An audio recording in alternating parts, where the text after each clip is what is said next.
জীবনে এতটুকু ভাগ্য নিয়ে জন্মাবো কখনোই ভাবিনি। আলহামদুলিল্লাহ, আলহামদুলিল্লাহ, আলহামদুলিল্লাহ। পৃথিবীতে থাকা প্রত্যেকটা মেয়েরই হয়তোবা এমনই স্বপ্ন থাকে যে নিজের বাবা-মা প্লাস হাসব্যান্ডের বাবা-মাকে নিয়ে একসাথে একটা পরিবার গড়বে। বাট সবার তো আর ভাগ্যে কুলোয় না। আলহামদুলিল্লাহ আমার হচ্ছে ভাগ্যে ছিল বিদায় আমি হচ্ছে ৪ টা বাবা-মা নিয়ে আলহামদুলিল্লাহ আজকে সারাদিন কি করলাম সবকিছুই এই ভিডিওর মাধ্যমে শেয়ার করব। হ্যালো, আসসালামু আলাইকুম। সবাই কেমন আছেন? আশা করি সবাই ভালো আছেন। আলহামদুলিল্লাহ আমিও ভালো আছি। তো আমি হচ্ছে রাত থেকে ভিডিওটা স্টার্ট করছি।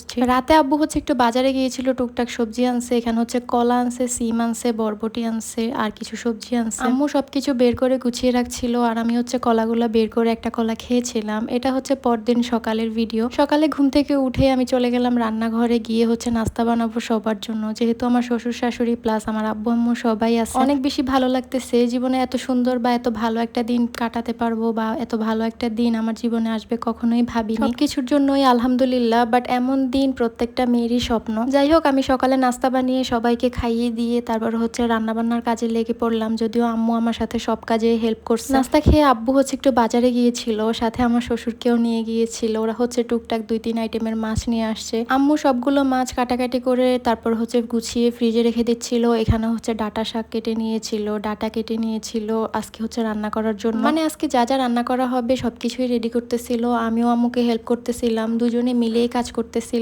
এখানে হচ্ছে আমি ডালটা বসিয়ে দিয়েছিলাম আগেই। আজকে আমার কাজকাম করতে অনেক বেশি ভালো লাগতেছিল, কারণ আমরা সবাই একসাথে আর একসাথে এভাবে দিন কাটাবো কখনোই ভাবিনি। এক কথায় বলতে গেলে আজকে আমি অনেক বেশি খুশি। তো আজকে হচ্ছে আমি অনেক আইটেমেরই রান্না করেছিলাম। এখানে হচ্ছে ডাটা শাক ভাজি করতেছিলাম, যদিও ডাটা শাকটা খুবই কম হয়ে যাচ্ছিল, তাই আম্মু বলছিল যে একটু আলু কেটে দেওয়ার জন্য। তো আলু আবার বেশি হয়ে গিয়েছিল। তো যাই হোক, আমি হচ্ছে ডাটা শাক আর আলু দিয়ে ভাজি করে নিচ্ছিলাম। আর এখানে হচ্ছে একটু ডাটা রান্না করব। এখানে হচ্ছে আলু আর ডাটা একসাথে মিক্সড করে আমি দিয়ে দিয়েছিলাম, একটু নারকোল দিব সাথে। আব্বু বাজার থেকে যে ২-৩ আইটেমের মাছ আনছিল, তো আমি আম্মুকে বললাম যে চিংড়ি মাছ দিয়ে হচ্ছে ডাটাটা রান্না করি। চিংড়ি মাছ দিয়ে যে কোনো সবজি রান্না করলে অনেক বেশি ভালো লাগে খেতে। তার জন্যই হচ্ছে আমি চিংড়ি মাছগুলোকে একটু তেলের মধ্যে ভাজি করে নিচ্ছিলাম। তরকারিটা ভালো মতো কষিয়ে নিয়ে তারপর হচ্ছে মাছগুলো দিয়ে দিয়েছিলাম। নারকোল তরকারিতে একটু ফোড়ন দিলে হচ্ছে অনেক বেশি ভালো লাগে খেতে, তো আমি হচ্ছে লাস্টে একটু ফোড়ন দিয়ে দিয়েছিলাম। আর এখানে হচ্ছে আম্মু কিছু মাছ নিয়ে নিয়েছিল, মশলা মাখিয়ে রেখেছে, তারপর হচ্ছে ভাজি করে নিচ্ছিল। মাছটা অবশ্য আম্মুই রান্না করেছে, তাই ভিডিও করা হয় নাই। যে যে আইটেম আমি রান্না করি ওইগুলাই হচ্ছে ডিটেইলি ভিডিও করা হয়। এখানে আম্মু ভর্তার একটা আইটেমের জন্য সবকিছু জুগিয়ে দিয়েছিল। আমি হচ্ছে মাছের কাটা বেছে তারপরে ভর্তাটা বানিয়ে নিয়েছিলাম। তো এরপরে হচ্ছে আবার সবাই বলতেছিল যে আম খাবে।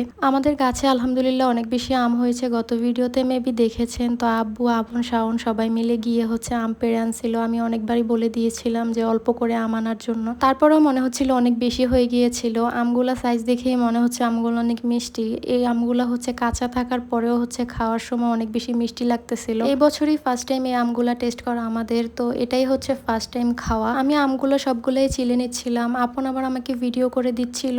আম মাখা বানানোর একটা ছোট্ট রিলস বানিয়েছিলাম, সেই জন্য আমি আবার ভিডিও তো অ্যাড করে দিয়েছি। তো যাই হোক, আমি হচ্ছে আমগুলো ভালো মতো চিলে তারপর হচ্ছে ধুয়ে নিব। এরকম কচকচা আম মাখা খেতে অনেক বেশি ভালো লাগে, তাই না? আম দেখলেই প্রত্যেকটা মানুষের জিভে পানি আসে, এটাই স্বাভাবিক। টক জিনিস খেতে সবারই একটু না একটু ভালো লাগে। তো যাই হোক, আমি হচ্ছে আমগুলোকে একটা মেশিনের সাহায্যে ভালো মতো কুচি করে নিচ্ছিলাম। পরিমাণের তুলনায় অনেক বেশি আম হয়েছিল, তো আমি হচ্ছে একটা বোলের মধ্যে নিয়ে আমগুলোকে ভালো মতো লবণ দিয়ে মাখিয়ে নিয়েছিলাম। আমি কোনো গুঁড়ামরিচ অ্যাড করি না, এটার মধ্যে হচ্ছে আমি দুধ চিনি দিয়ে মাখিয়েছিলাম। তো সবাইকে খেতে দিয়েছিলাম, সবাই খেয়েছিল, আমিও একটু খেয়েছিলাম। যদিও সবাই খুব একটা বেশি টক পছন্দ করে না, আমি জানি না কেন। আমাদের বাসায় যে কোনো মানুষই টক খুব একটা বেশি পছন্দ করে না। আর আপন হচ্ছে এখানে চুল কাটতে যাবে, কাঁদতেছিল, চুল কাটতে চাইতেছে না, আব্বু জোর করে নিয়ে যাচ্ছে। আমি আবার একটু ভিডিও করে নিয়েছিলাম। দুপুরে ফ্রেশ হয়ে আমরা সবাই খেতে বসেছি। অবশ্য সবাই আগেই খেয়েছে, আমি হচ্ছে লাস্টে খাচ্ছিলাম, আমি আর আম্মু। খাওয়া দাওয়া শেষ করে আমি হচ্ছে এখানে একটা কোক খাচ্ছিলাম। মোটামুটি সবাই এখন কোক খায়, কারণ গ্লাস ফ্রি পাওয়া যায় তাই। তো যাই হোক, আজকের ভিডিওটা এই পর্যন্তই। আল্লাহ হাফেজ।